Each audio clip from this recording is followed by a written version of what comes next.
Hopefully now you're comfortable with properties of logarithms and exponentials, and you're able to convert back and forth between exponentials and logarithms. So now we should be able to solve some equations involving those. So it's important to understand the one-to-one properties for exponentials and logs. If a to the x is equal to a to the y, then x is going to have to equal y, and vice versa. If x equals y, then a to the x has to equal a to the y. The graphs, if you think of the graphs of these functions, an exponential graph looks something like this, with maybe a transformation. But it passes the horizontal line test, which means that it's one-to-one. So therefore, there's only, for any particular output, there's only one particular input. Same thing for the log functions. When you graph your log functions, those are also one-to-one. They pass the horizontal line test. All right, the best way to get good at solving equations is just to practice. And what you have to make sure you understand is that you can't just look at a couple of examples and say, okay, now I know how to do every type of equation because I'm going to recognize the form that it's in. That's probably the worst approach. The best approach is to look at what you have and then understanding conceptually what a log and an exponential is, figuring out what's the best way to solve this. So when I look at this, solve 2 to the x equals 32. Well, one of the things I could do is I could rewrite this as a log base 2 equation, and that way I can get at the variable x. But another thing I could do is maybe, and this is always the first thing I try, can I write this side as also 2 to a power? And in this case I can. 32 is 2 to the 5th power. And now since the bases are the same, that must mean that x is equal to 5. Let's try this one. Well, obviously I cannot write 29 as 9 to a power. Well, not easily at least. But when I look at 9 and I look at 27, those two bases are different. But I could write both of those as 3 to a power. So I can think of 9 as 3 squared, and then that's raised to the x power. And I can think of 27 as 3 cubed, and that's raised to the 8/3 power. Now, how do we deal with powers of powers? We've learned that you multiply the exponents, so this becomes 3 to the 2x equals, and when I multiply 3 times 8/3, I get 8. So now I have 3 to the 2x equals 3 to the 8th, and since the bases match, I can set the exponents equal. And then it's a very easy problem to solve. I get x equals 4. And just like any equation you've ever solved, the nice thing is when you get an answer, you can plug it in and check. And if you use a calculator, that'll be even easier to check. And let me show you that very quickly. For example, if I plug in 4, 9 raised to the 4th power, and then if I do 27 raised to the 8 divided by 3 power, I get the same answer. So I know that I have solved this equation correctly. Now in both those cases, I was able to rewrite the bases as this with the same number. What happens with something like this? Well, first of all, you notice the exponential is not by itself. I have a times 3 next to it. So what I'd like to do is, what if you had the equation 3y equals 42 and I said solve for y? Obviously everybody would divide by 3. So this isn't any different. Let's divide the 3 to the other side. So I'm going to have 2 to the x equals 14. Now I can't write 14 as 2 to a power, so that technique is off the table. So the next thing I want to do is say, well, if my variable is an exponent, let's rewrite this as a log. And that would be log base 2 of 14 equals x. So if you remember, let me make an arrow here, the conversion back and forth between exponentials and logs, for a log, it's the base of the log raised to this power equals that argument.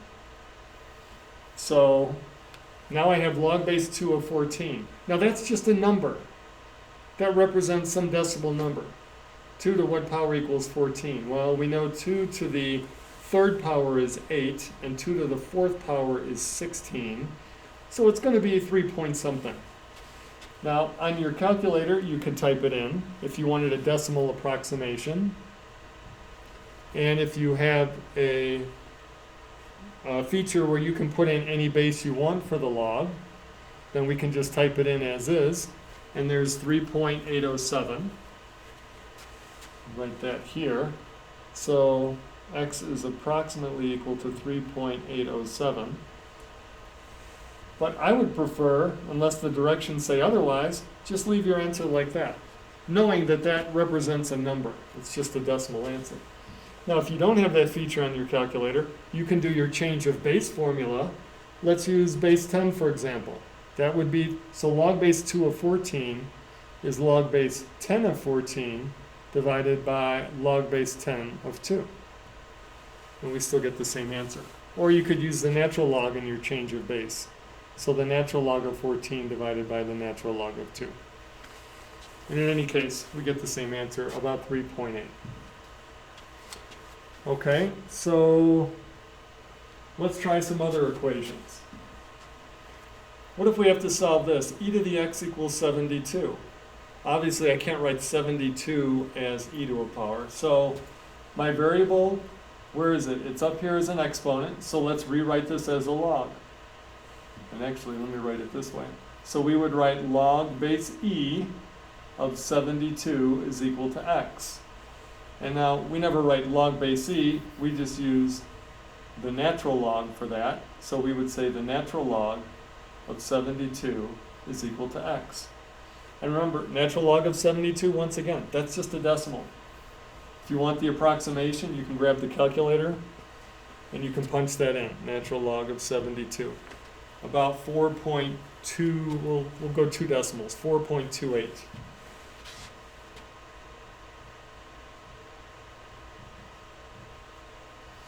Okay, how about solving this one? All right, where's your variable? In every equation, we've always learned to isolate the variable. Well, the first thing we need to do is get rid of this minus 3 and get rid of this times 4. So we'll just have e to a power. So once again, you need to think of this as, what if I wrote 2 equals 4y minus 3 and said solve for y? You would add 3, and then you would divide by 4. So we're going to do the same process here. If I add 3 to the other side, and then divide by 4, now I've got the exponential by itself. Now my variable is up as an exponent, so let's rewrite this as a log. So log base e, which is the natural log of the other side, 4/5, is going to equal the exponent, which is 2x. I'm trying to solve for x, so I divide both sides by 2. So final answer, I'd write x is equal to 1/2 the natural log of 5/4. Remember, the natural log of 5/4 is just a number, and then half of that number. So it's just going to be some decimal, and you can get the decimal approximation using your calculator. How about this one? Well, we learned that exponentials are 1 to 1, so if the bases match, I can just set the exponents equal to each other. So I have negative x squared is equal to 5x plus 6. Now that's a quadratic. How do we solve quadratics? We get everything on one side. I'll make it a positive x squared, and then it'll be plus 5x plus 6 equals 0. And then you either factor, and if you can't factor, you use quadratic formula. This one factors, x plus 3, x plus 2. And so we're going to get two solutions. We're going to get x is equal to negative 3 or negative 2. And once again, you can check that, plug each of those into the original problem. If I plug in a negative 3, I'm going to get e to the negative 3 squared is 9. And on the other side, 5 times negative 3 is negative 15 plus 6 is negative 9. And likewise, you try the negative 2 and that will also work. How about solving this one? Once again, sometimes it helps to zoom out. Think of this as 2 times n minus 4 equals 11. You're going to add 4, divide by 2 to isolate the n. So we want to isolate the exponential. So we're going to have 3 to the 2t minus 5 power is equal to 15 over 2, or 7.5. Now my variable is up as an exponent. I can't write 15 halves as 3 to a power, so I'm going to rewrite this as a log base 3. So the log base 3 of 15 halves is going to equal the exponent, 2t minus 5. And remember, log base 3 of 15 over 2, that's just some number you're going to get on your calculator. So when I solve this for t, I'm going to add 5 to the other side, and then I'm going to divide by 2. So 5 plus log base 3 of 15 halves, or 7.5, and then divided by 2 equals t. And that's the exact answer. You can grab your calculator and punch that in to get the approximation. So part of the assignment is 3.4, page 217, 23 to 35 odd. This might be a spot where you want to hit pause and go ahead and work on those problems while these ideas are fresh in your mind. Then we're going to continue. What about solving log equations? So let's look at that. Well, the first thing we want to do is we want to rewrite this. If your variable is inside the log, you want to rewrite it as an exponential. As a reminder, how do we do that? We take the base of the log raised to this power and set it equal to the argument. So we're going to say 3 to the 4th power equals x. And 3 times 3 times 3 times 3 is 81. Now it's really important with these log equations to check your domain. Because remember, for an exponential, the domain is all real numbers. So x can be positive or negative or 0. For log functions, though, the domain is restricted and it's only x greater than 0. And then if there's some kind of transformation, we have to take that into account. So we have to be careful that we're not taking the log of negative numbers.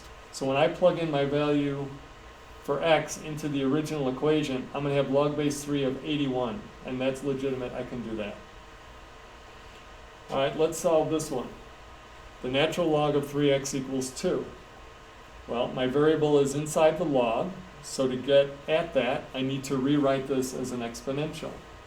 So the base here is e, so e raised to the 2nd power equals 3x. And then I divide by 3, so x is equal to e squared over 3. If you want to get the decimal approximation, grab your calculator. Now, e squared, that's a positive number over 3. So that's a positive answer. And I always want to check, if I plug it in here, 3 times a positive gives me a positive number. I can take the natural log of a positive number. So that answer is fine. How about this one? Well, we have log base 4 equals log base 4. If the bases match, since logs are 1 to 1, I can just set the arguments equal to each other. So that makes it easy. I'm going to have 3x plus 2 is equal to 6 minus x. And when I solve that, I'll get 4x equals 4. And therefore x equals 1. Let's check that. If I plug 1 in, this will be a positive value, that's okay. That'll be a positive value, everything's good. So always make sure you check your answers when you're solving log equations. All right, we have another one here. So just like we did with exponentials, we need to get the log by itself. So we need to move some things around. So we want to get rid of this 5 and this 2. So when I do that, I'm going to get 4 minus 5 is negative 1, and then divide that by 2. Now I've isolated my log. Now, at this point, if you're not thinking too much, you might just continue on and say, okay, we do the same thing.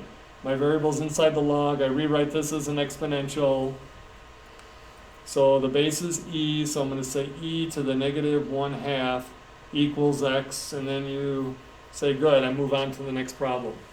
Unfortunately, That's not what we want to do. Because if you stop and think for a second, we're saying the log of x is equal to negative 1/2. Is that okay?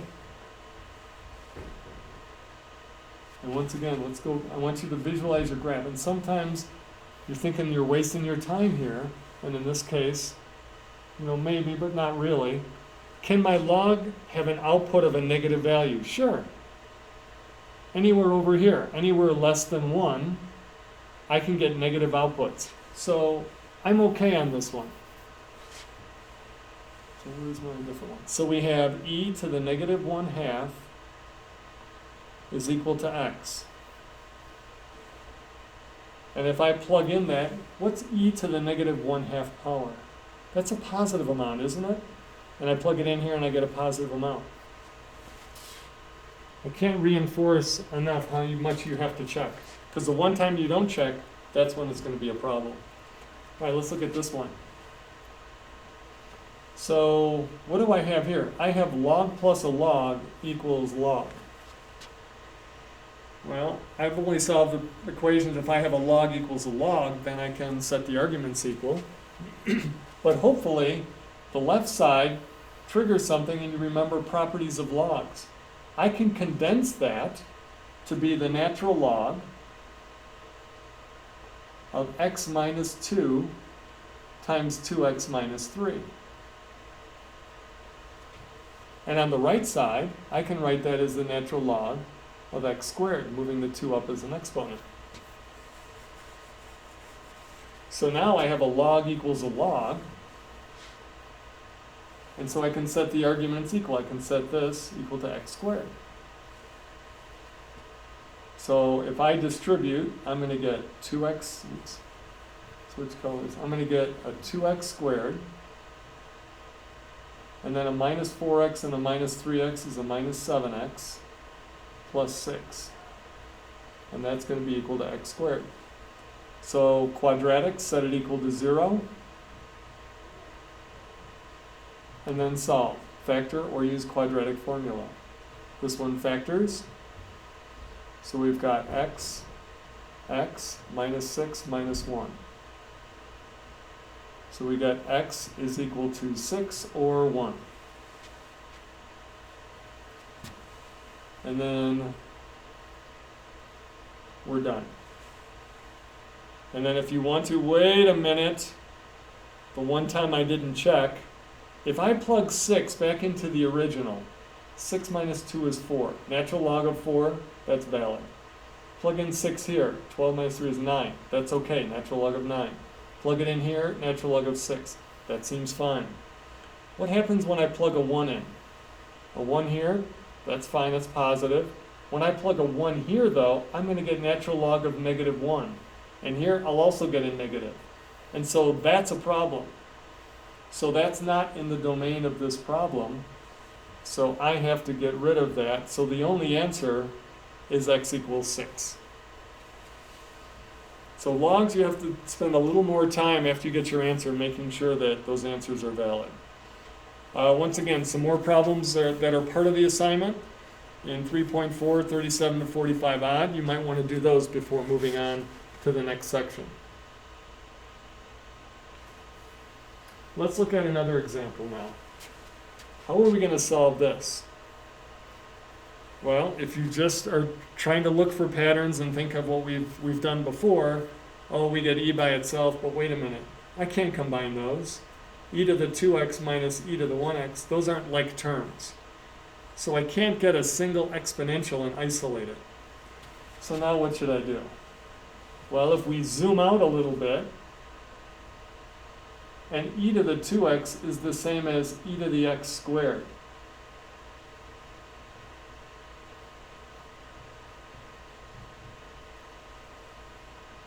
Do you see it yet? You might want to hit pause and try it. Otherwise, let's keep going. When I look at this, I see something that looks like a squared minus a minus 12 equals 0. And if I gave you that, I think nobody would have trouble figuring out how to do that. You would try and factor, and if you couldn't factor, you'd use quadratic formula. So it's the same process here. except instead of an a, we have e to the x. So I'm going to factor this, and it's going to be an e to the x and an e to the x, just like it would have been a, and then a minus 4 and a plus 3. Now I have to set each of those equal to 0. So I have e to the x minus 4 equals 0. Don't just think the answer is 4. If it was a minus 4 and a plus 3 equals 0, you'd say, sure, a is equal to 4 or negative 3. But a is actually an exponential. So 4 and negative 3 are not our answers. We're on our way, but we're not there yet. So e to the x minus 4 is 0, which means e to the x is equal to 4. And I have to solve that. So how do I solve that? I rewrite it as a logarithm, log base e, or natural log, of 4 equals x. So there's one solution. And over here we have e to the x plus 3 equals 0, which means e to the x equals negative 3. And that would say then that natural log of negative 3 is equal to x. Well, wait a minute, that doesn't sound right. Let's go back to our graph. The graph of e to the x looks something like this. Can e to the x ever equal negative 3? No, negative 3 is down there.